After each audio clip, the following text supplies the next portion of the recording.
Be me, Mia, 52 years old. Work as HR director at major corporation. Spend my days ensuring workplace equality and fighting systemic oppression.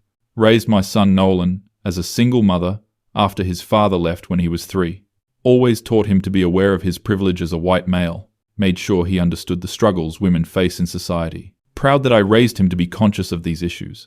Nolan is 28 now, works in IT, seems to be doing well for himself, lives alone in decent apartment, has steady job, financially independent. Exactly what I hoped for when I raised him to be self-sufficient.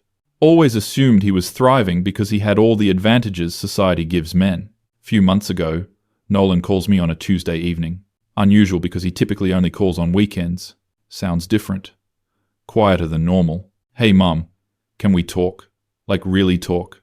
Immediately put down my wine and turned off the documentary about workplace harassment I was watching. Of course, honey. What's going on? He takes this long pause. I've been struggling lately. Like, really struggling. My first thought is maybe he lost his job or has financial problems. What kind of struggling? Do you need money? No, it's not that. I don't know how to explain this. Another long pause. Can hear him breathing heavily. I'm really lonely, Mom. Like, desperately lonely. Confused, because loneliness seems like such a simple problem to solve. Well, why don't you just go out more, join some activities? It's not that simple. I don't have any real friends. Like, none. This genuinely surprises me, because I always assumed men just naturally formed friendships. What about your coworkers? We're friendly at work, but that's it. Nobody ever invites me anywhere. I eat lunch alone every day. Starting to feel a bit impatient because this seems like he's just not trying hard enough. Nolan, you're an adult. You need to put yourself out there. I have been trying, Mom. I've joined hobby groups, tried dating apps, gone to meetups, and nothing sticks. The hobby groups are all middle-aged married guys who are polite but don't want to hang out outside the group. This sounds like normal social dynamics to me. Well, what about dating? You're a good-looking guy with a decent job. Can hear him getting more emotional. That's the other thing. I haven't been on a date in over 2 years. Now I'm starting to get annoyed because this sounds like whining. 2 years? What have you been doing to meet women? Everything I can think of. Dating apps, social events, even tried speed dating. And nothing? I get maybe one match a month on apps. Most don't respond. The ones who do ghost me after a few messages. This is where I start to lose patience. Nolan, women don't owe you their attention. Maybe you need to work on yourself instead of expecting women to just fall into your lap. Can hear him take a shaky breath. I know that, Mom. I'm not saying anyone owes me anything. I'm just telling you how isolated I feel. But you have to understand how this sounds from a woman's perspective. We deal with harassment and unwanted attention constantly. Getting into my usual lecture mode now. Do you know how many women have to deal with men who think they're entitled to our time and bodies? Mom, I'm not talking about entitlement. I'm talking about basic human connection. But I'm on a roll now. This is territory I know well. The problem is that men have been conditioned to believe they deserve female attention just for existing. That's not what I'm saying at all. His voice is getting strained, but I barely notice. Maybe if more men learn to appreciate women as full human beings instead of objects to be obtained. Mum, please. I'm trying to tell you that I'm in pain. The word pain irritates me because it seems so dramatic. Pain? Really? You have a good job, your own place, complete freedom to do whatever you want. Having material things doesn't mean I'm not emotionally suffering. This is where I make my biggest mistake. I actually laugh. Not a mean laugh, but more like an exasperated chuckle. Emotional suffering? Nolan, you're a straight white man in America. You have every advantage in life. The line goes completely quiet. Do you know what real suffering looks like? It's women getting passed over for promotions because they might get pregnant. Still talking, not realizing he's gone silent. It's walking to your car alone at night wondering if you'll be attacked. It's having your ideas dismissed in meetings because of your gender. I'm fully in lecture mode now, pacing around my kitchen. Your loneliness is nothing compared to systemic oppression that women face every single day. Realize I haven't heard him respond in a while. Nolan, are you listening to me? Very quiet voice. I'm here. Good, because I think you need to gain some perspective on what real problems look like. I work in HR. I see discrimination every day. I see women fighting for basic respect in the workplace. And you're complaining to me about not having enough friends? Another long silence. Maybe you should volunteer with underprivileged communities and see what actual hardship looks like. Mom, His voice sounds strange, very flat. Yeah? I need to go. Wait. We were having an important conversation about perspective and privilege. Goodbye, Mom. Line goes dead. Figure he just got emotional and needed space. Men aren't great at handling difficult conversations anyway. Don't think much of it for the first week. Assume he'll call when he's ready to continue the discussion more rationally. Week 2. Try calling him. Goes straight to voicemail. Hi, honey. Just checking in. Call me back when you get this. No response for 3 days. Try again. Nolan, I know our last conversation was intense, but we should talk through this. Still nothing. Week 3. Starting to get concerned. Call his work. They say he's there, but unavailable. Try texting. I'm worried about you. Please just let me know you're okay. Message shows as delivered, but no response. Text again. Even if you're angry with me, I need to know you're safe. Nothing. Month 1. Drove to his apartment building. Buzzed his unit multiple times. Know he's home because his car is there. He doesn't answer. Wait in the lobby for 2 hours thinking he might come down. Never appears. Try leaving voicemails, explaining my position more clearly. I wasn't trying to dismiss your feelings. I was trying to give you context. There are people with much bigger problems than social anxiety. I love you and want to help you gain perspective on this situation. Still nothing. Month 2. Starting to feel genuinely confused. This level of silence seems excessive for one difficult conversation. Maybe he's having some kind of breakdown. Call his work again. They confirm he's still employed and coming in regularly. So he's functional enough for work but completely ignoring me. Try a different approach in my voicemails. I know you're going through something difficult. We can work through this together. Family doesn't give up on each other over one disagreement. I'm here when you're ready to talk like adults. Radio silence continues. Month 3. This is the longest we've ever gone without speaking. Even during his teenage years when he was being difficult, it never lasted this long. Starting to think maybe I should reach out to a therapist for advice. But that feels like admitting defeat. Mention the situation to colleagues at work during lunch. My son is going through some kind of phase where he won't talk to me. Don't go into details about our conversation. Men can be so emotional and irrational when they don't get their way. My coworker Sarah asks what happened. He was complaining about his social life, and I tried to give him some perspective. She nods sympathetically. Sometimes people need space to process feedback. Month 4. Christmas is coming up. We always spend Christmas together. Just the two of us. Surely he won't skip Christmas over this. Send text. What are your Christmas plans? Should I make reservations somewhere? Read but no response. Try calling Christmas morning. Voicemail is full now. Drive to his apartment again. Car isn't there. Ask neighbor if she's seen him. Oh yes, he left yesterday with suitcases. Said he was visiting friends for the holiday. Friends? What friends? He said he didn't have any friends. This hits me harder than expected. Spend Christmas alone for the first time in 28 years. Keep checking my phone hoping for a message. Nothing. Month 5. New Year. Still no contact. Starting to feel like maybe I need to apologize. Not because I was wrong, but because clearly he took it harder than I expected. Leave voicemail. I'm sorry if I came across as unsympathetic. That wasn't my intention. Still nothing. Month 6. Really missing our regular conversations now. Used to talk to him at least twice a week. Realize I don't know what's going on in his life at all anymore. Is he dating anyone? Did he get a promotion? Is he okay? The not knowing is becoming genuinely distressing. Try reaching out to his work one more time. They say he's no longer employed there. He quit 2 weeks ago. Panic sets in. What if he moved away? Drive to his apartment, different car in his parking spot. Ask leasing office. They confirm he moved out. No forwarding address. Month 7. He's completely disappeared. No idea what city he's in or how to reach him. Realize I don't know any of his friends' names or contact information. Because apparently he really didn't have friends. Just like he said. Start going through old photos, trying to remember anyone he mentioned. Month 8. Finally find him on social media after being blocked for months. His profile is mostly private, but I can see he's in a different state now. Looks like he's made some friends based on group photos.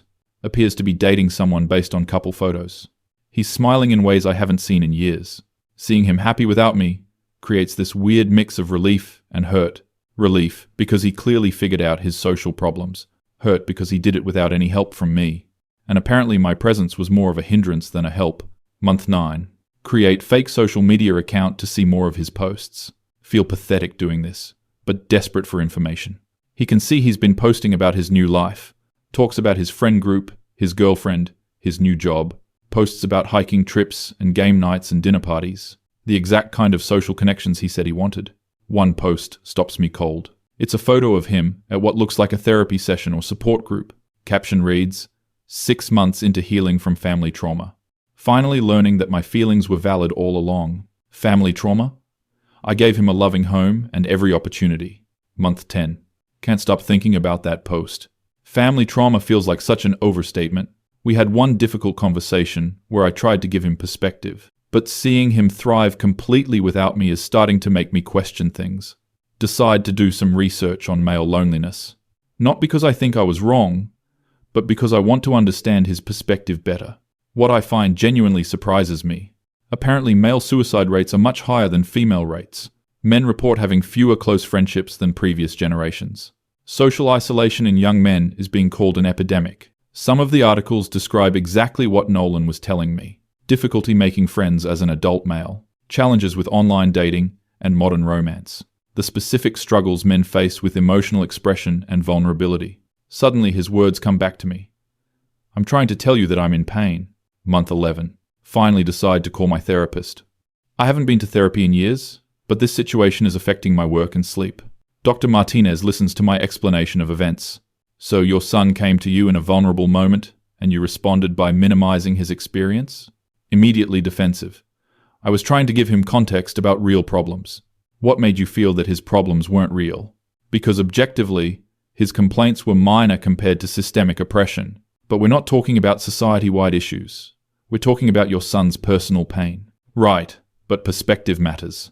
Some problems are bigger than others. Mia, when someone you love tells you they're suffering, what do you think they need in that moment? Think about it for a minute. I guess. Support. And what did you offer instead? I offered perspective. How do you think that felt to receive? This question sits with me for days. Keep replaying the conversation in my mind. He was trying to open up about genuine loneliness and isolation. I responded by telling him other people had it worse. Even laughed at him when he used the word pain. Month 12. It's been a full year since our conversation. Year since I've heard his voice. Finally understand why he disappeared so completely. I took the moment when he was most vulnerable and made him feel small. Go back to therapy. I think I might have been wrong. What makes you think that? He trusted me with something deeply personal, and I betrayed that trust. How did you betray it? By making it about my political views instead of about his emotional needs. This realization hits harder than expected. Start crying in the therapist's office. I laughed at my own son when he told me he was in pain. What do you think you'd like to do with this understanding? I need to apologize. Really apologize. Not just apologize for how he took it. Spend weeks crafting the perfect apology letter. Write draft after draft, trying to get it right. Finally settle on something honest and direct.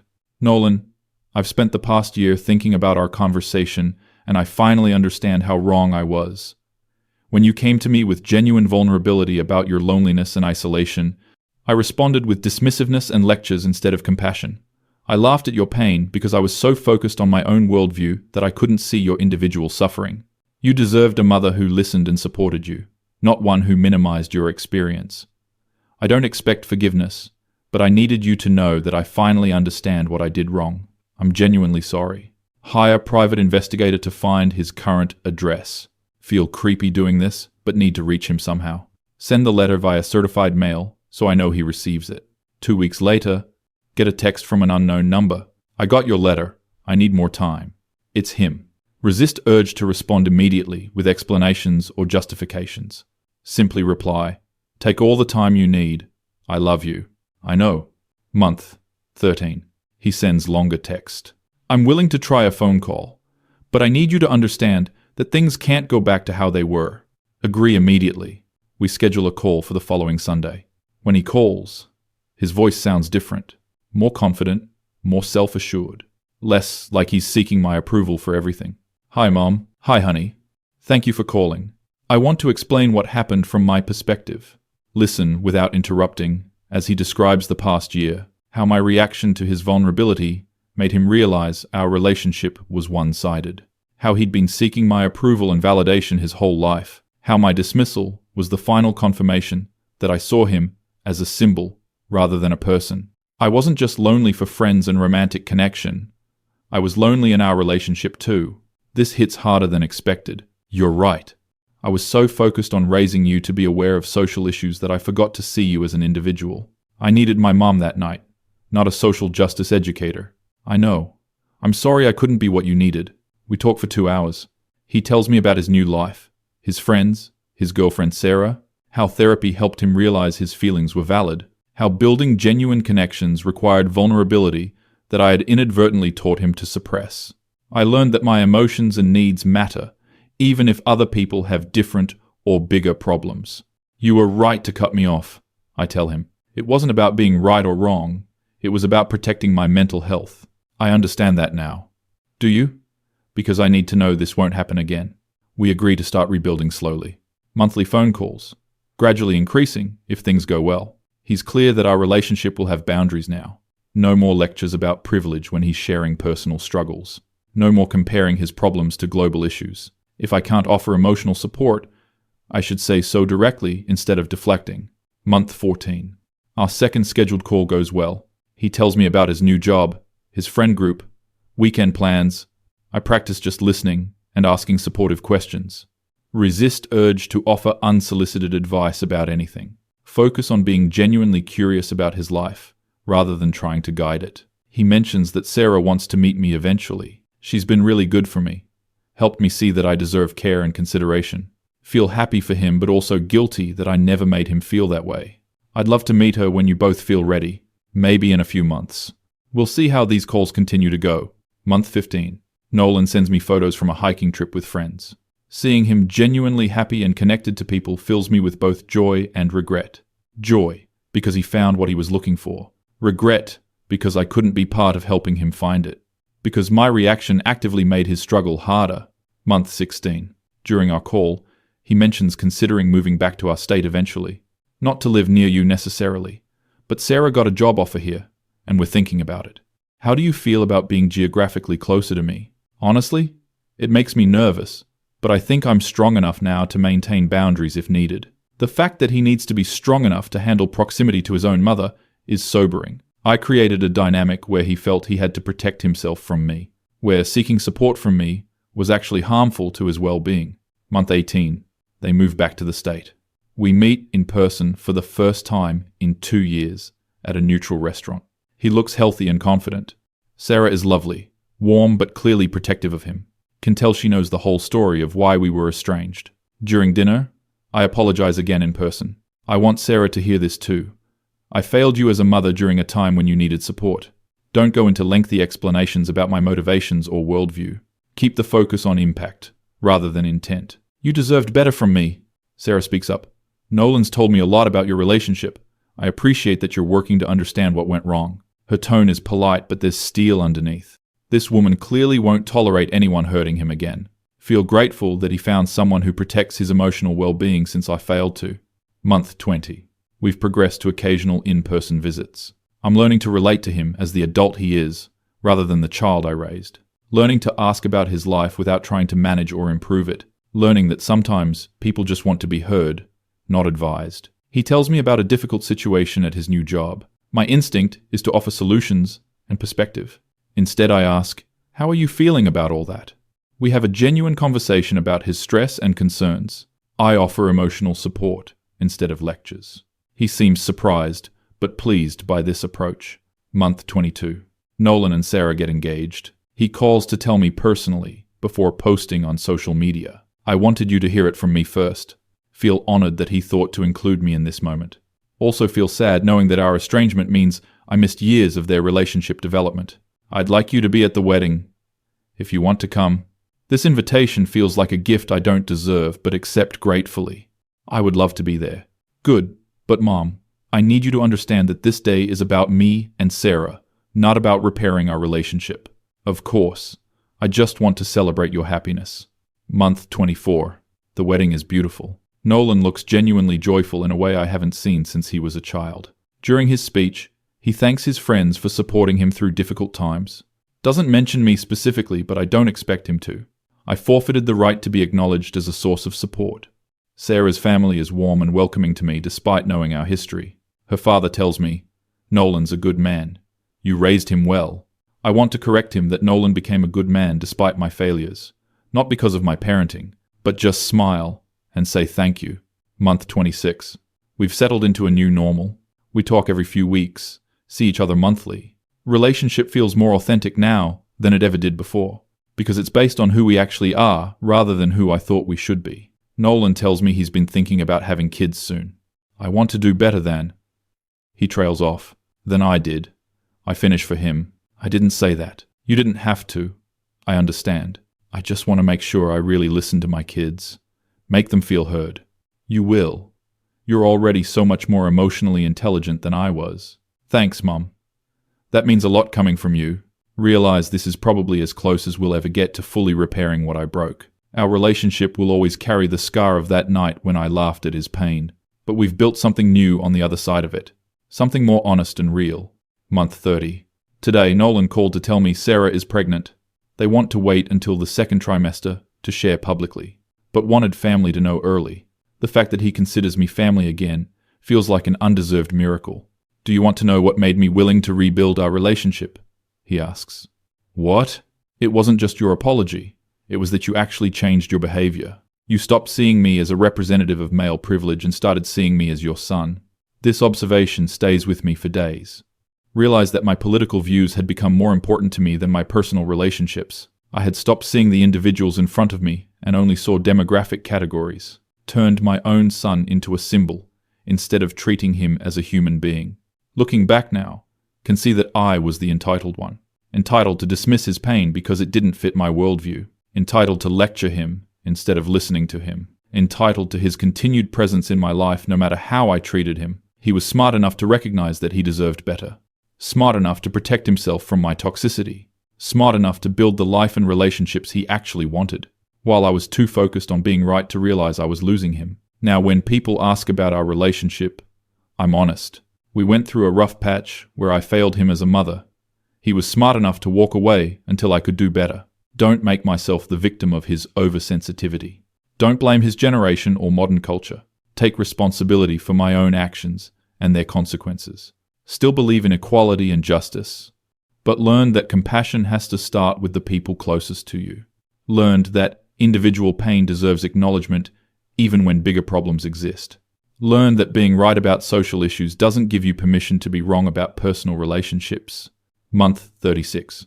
My granddaughter is born. Nolan calls me from the hospital. Mom, do you want to meet Elena? Named after Sarah's grandmother, which feels appropriate. This child will grow up knowing she's loved for who she is, not molded into who someone thinks she should be. When I hold her for the first time, Nolan watches carefully. You can tell he's evaluating whether I can be trusted with someone vulnerable, whether I've truly learned to put people before politics, whether I can love unconditionally. She's perfect, I tell him. She is, and she's going to grow up knowing that her feelings matter. Yes, she will. Realize this is his way of telling me the boundaries that will exist. If I ever dismiss or minimize her experiences the way I did his, I'll lose access to both of them again, and this time it would be permanent. But looking at this tiny person who trusts me completely, can't imagine ever making her feel small or unheard. Maybe because I finally understand what I lost when I did that to her father. Maybe because I've learned that love means listening, not lecturing. Nolan is right to protect her from the version of me that failed him. Grateful that he's giving me the chance to be better for her. Grateful that he's smart enough to ensure history doesn't repeat itself. As I hold Elena and watch my son with his wife and daughter, feel profound sadness for the years we lost, but also hope that we've built something stronger on the other side of that loss. Something based on mutual respect rather than assumed entitlement. He outsmarted me completely, recognized that he deserved better treatment than I was offering, had the courage to demand it by walking away, forced me to confront my own behavior instead of his reactions to it, created the space necessary for real change to occur. The woman who laughed at her son's vulnerability 3 years ago feels like a stranger now. Someone who prioritized being right over being loving. Someone who confused political awareness with personal wisdom. Someone who forgot that her first job was to be a mother, not an educator. My son taught me that real strength sometimes means walking away. That setting boundaries isn't punishment, it's self-preservation. That people can change if they're willing to admit they were wrong. That love without respect is just manipulation. Looking at my granddaughter sleeping peacefully in my arms. Make a silent promise to never make her fight for basic emotional acknowledgement, to listen when she speaks and validate her experiences, to love her for who she is rather than who I think she should be. Nolan broke the cycle by refusing to accept less than he deserved. Now it's my responsibility to ensure that cycle stays broken, to be the grandmother she needs and the mother he should have had, to finally understand that love is a verb, not a feeling. 3 years later, still grateful he was smart enough to save us both.